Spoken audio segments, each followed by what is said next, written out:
Wake up, because this is a call for an uprising.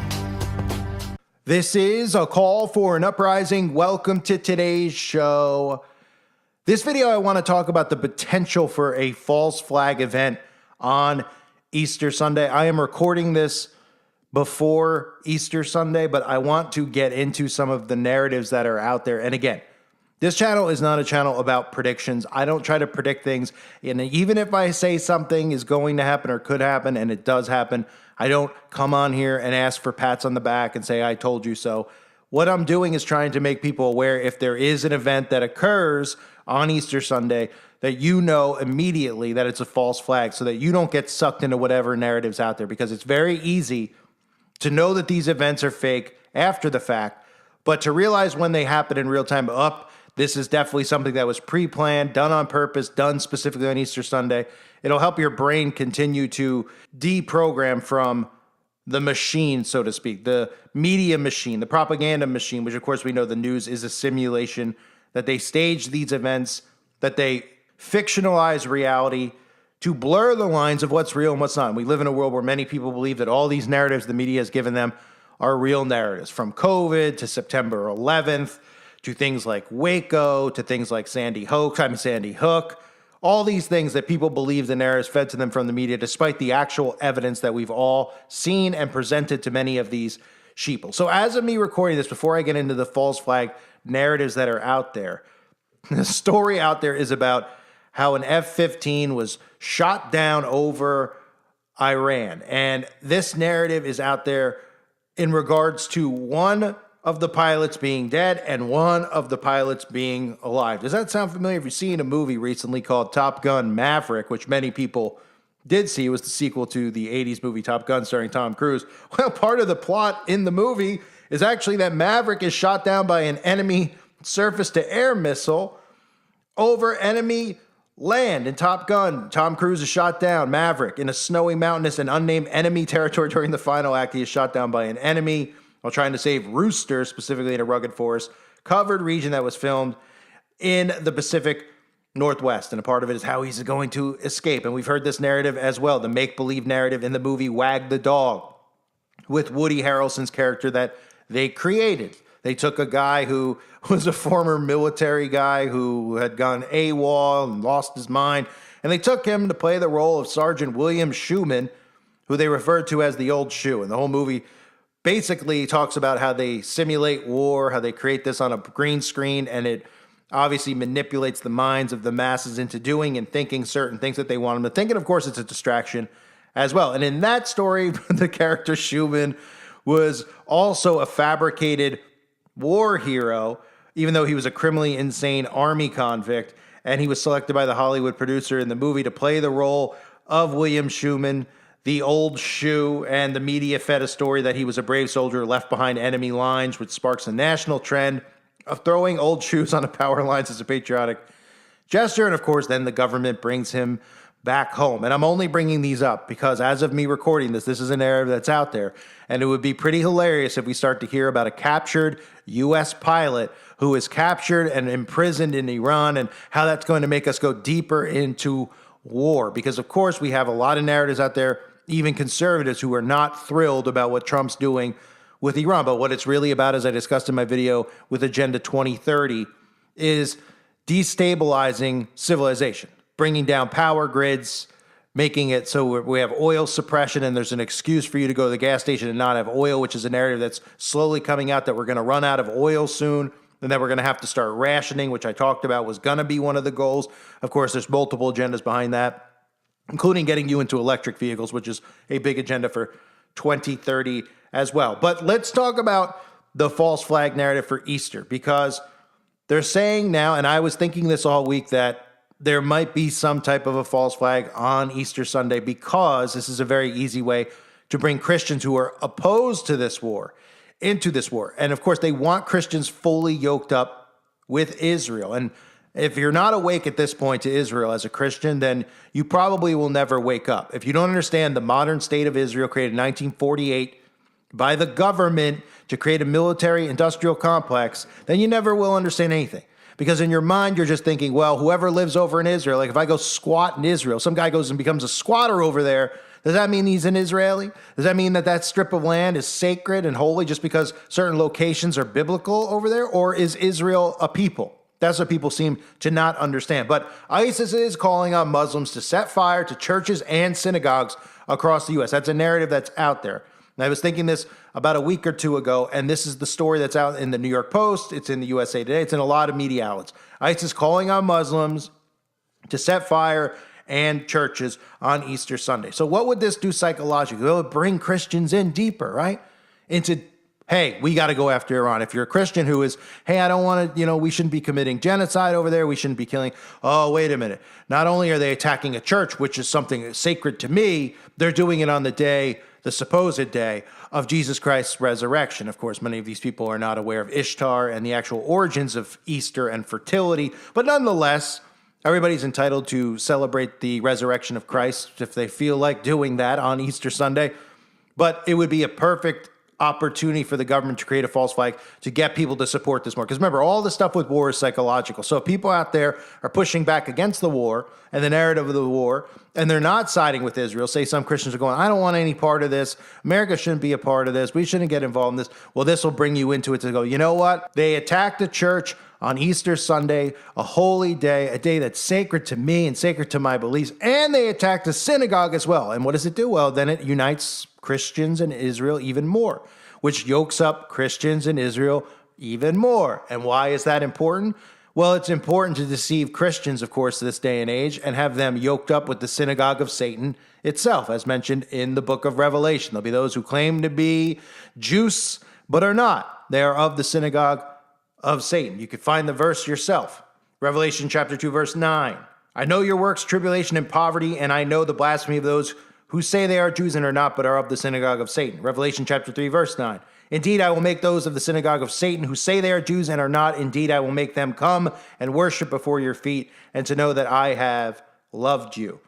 This is something, again, with all the laws you hear out there, we know the Noahide laws are going to be brought in, but with all the laws, the hate crime laws that are being passed in countries like Canada, soon to be America, the whole purpose, or one of the big purposes, of course, the whole purpose is to censor what you can and cannot say in regards to government, but really, of course, what you can and cannot say about the military state of Israel. And what Christians don't know is when they hear Noahide laws, they think it has something to do with Noah and the ark, and they're like, oh, it sounds biblical, the Noahide laws.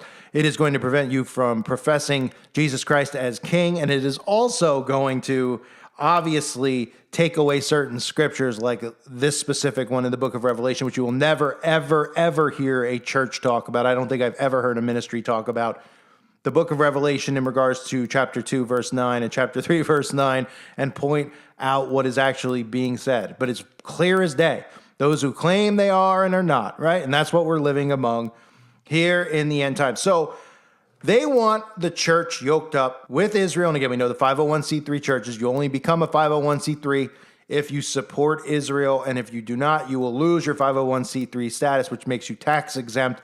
And obviously that's a main agenda of the churches out there of, being tax exempt is a big deal. They don't have to pay taxes. They make a lot of money, obviously, doing it, even though they say, well, it's not the reason that I'm doing it. Well, when you're spewing things to your congregation about those who, curse those who don't support Israel, well, that's a real problem if you don't actually interpret what Israel is, the modern day state of Israel is to your congregation. So we have websites like Christians United for Israel, even pointing out that Easter you could potentially see an ISIS attack where synagogues and churches will be under, potential threat warnings. And they want that lumped together, synagogues and churches. So don't be surprised if you see one and it's blamed on Iran. But remember, if this does occur, and I'm not saying it will, but of course we definitely in the future will see a synagogue under attack because they have to continue to build this up for hate crime law. So we will see that.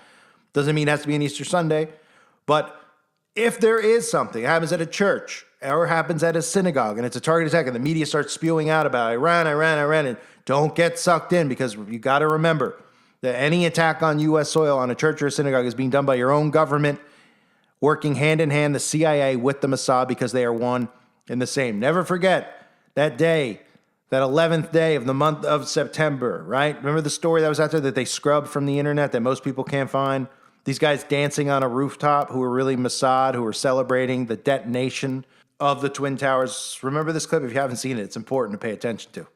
It began when this woman was watching the Twin Towers burning from her apartment in New Jersey. She noticed 3 men on top of a van, posing for pictures with the towers burning in the background. And I could see that they were like happy. You know, they didn't look shocked to me. You know, they didn't look shocked. I thought it was very strange. The witness called police, who stopped the van hours later and arrested 5 men. All 5, it turns out, were Israeli. They were turned over to the FBI. Sources tell ABC News during a check of national security databases, some of the men were listed as having had connections with Israeli intelligence. At the FBI, that set off alarm bells. The FBI needed the answers to 3 important questions. Who were these men? What brought them to that parking lot on the morning of September 11th? And did they have any advance knowledge of what was going to happen that day? They said they worked for a company called Urban Moving. The FBI obtained a search warrant for the company's offices. 2 SUVs were filled up with between 9 and 12 boxes and computers. Not long after the arrests, the offices of Urban Moving were simply abandoned. Almost everything was left behind. In jail, the 5 Israelis were repeatedly interrogated and given lie detector tests. Stephen Gordon was their American lawyer.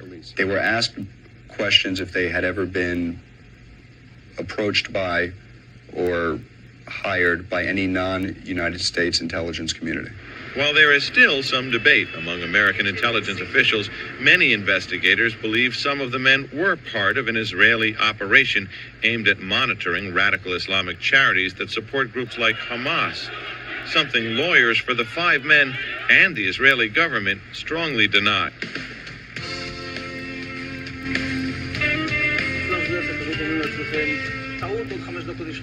And at that point, we were taken for another round of questioning, this time related to our allegedly being members of Mossad. The fact of the matter is, we are coming from a country that experiences terror daily. Our purpose was to document the event. Right, and of course that story gets dropped and the 5 Mossad agents get dismissed and sent back to their country. It was a part of the show, right? It leaked that the people had seen them. Somehow it made it onto the news. Clearly some editor wasn't told you can't tell this story to the world, globally. I'm sure he was probably executed, probably taken to Bohemian Grove, never to be seen from. Again, we know they have full control of the media, but sometimes stories can accidentally get into the media or leak through the media, especially at a time where there's chaos going on like September 11th. But the main narrative obviously was Osama bin Laden. So a story like that instantly got dismissed. All the shadiness around it, the connection to the Mossad is all people need to know. The moving trucks. I mean, give me an utter break. The stuff that people were seeing, but they were let free and then they were over there. And then they even said in the little fraudulent slip that their whole purpose was to document the event, which should be enough for anyone to say, well, that means Israeli Mossad was in on it. Because how would these people know? How would they be there to document the event unless they knew ahead of time what was going to happen? Of course, they were fully involved in it. So the other narrative I want to point out, again, is that you're hearing these guys like Joe Rogan, Theo Vaughn, trashing Trump on Iran. I can't believe we went to this war. Now, one obviously part of divide and conquer is to continue to divide even in subdivisions, right? So it's more than just, well, it's Republican versus Democrat. There's divisions in the Republican Party that are pro-Israel and anti-Israel. There's divisions that are pro certain decisions Trump makes and anti, right? The more you can break it down, the more people are divided. That's what we see with the church. That's why there's all of these denominations inside of the church. I mean, there's things people are like, I'm a member of this church. I'm like, huh? What church? They're like, I'm a member of the USA of Jesus church. I'm like, oh, what the heck? What do you teach there? I mean, how about we just teach the Bible? Can we just read it verbatim in a church? Or we have to, does your church have to pick things that it likes and then leave things out that it doesn't like because that person personally doesn't want to teach it, then they call themselves a specific church, and then you get all these denominations. It's ridiculous to me. The church should be united. Everybody should follow the Bible, right? It's pretty much, it's cut and dry, right? Here's the book, read it, follow it. Okay, and it shouldn't be denominations, but of course there are. So we have that in the Republican Party, and it's important to note that they want conservatives, even though they're going to be divided over certain topics, they want them to be on board with going after Iran. There's lots of stories out there. He's lied about everything. Iran war puts Trump on shaky ground with young MAGA men. Republicans turn against Trump. GOP faces big midterm crisis as Iran batters U.S. in Gulf. Well, what would be a better way to get them to support what Trump's doing? How about something that's like an attack on Easter, a holy day? Well, they're still going to church, probably their cookie cutter church, where they're doing Easter egg hunts and having cupcakes. They would probably snap out of their trance and be more offended if they heard, oh my goodness, ISIS, Muslims went after a church and a synagogue. And they'd say, you know what, I've had enough. Go get them, Trump. Not on my day, not on the day of our king, right? But in their reality, their real king is Donald Trump. We know that because these people are under such a psychosis, under hypnotism, that they think that he was chosen with divine intervention by God, that he is up on a pedestal with God. Then they pretend like they don't actually worship him, but he could do no wrong in their eyes. So there's potential for a false flag. Does it mean that there will be one? No. But I did this video because there's stories out there about it, because there's, other things to look at, like I covered in the beginning of the video with the fighter jet getting shot down, which of course could provoke us deeper into war or then provoke retaliation, etc. Just remember when you hear these stories that they're fabricated. So you know ahead of time, hey, I heard on the news. It's not for you to come over and be like, hey, you called it, you said it. No. It's about realizing that the media is a manipulation machine used to manipulate you. And they give you little teasers about what's potentially going to come. Oh, ISIS Easter egg, right? By programming you. It's called predictive programming, telling you ahead of time, desensitizing you to the event, and then herding you like cattle. That's what they do. So there could potentially be one, but remember who's really behind it. It won't be Iran. It'll be your own United States government, the CIA, in coordination, of course, with Israel and the Mossad, just like on that 11th day of September, which you're not allowed to talk about. I thank everybody for being here. I hope you're all doing well. God bless you and your families as always.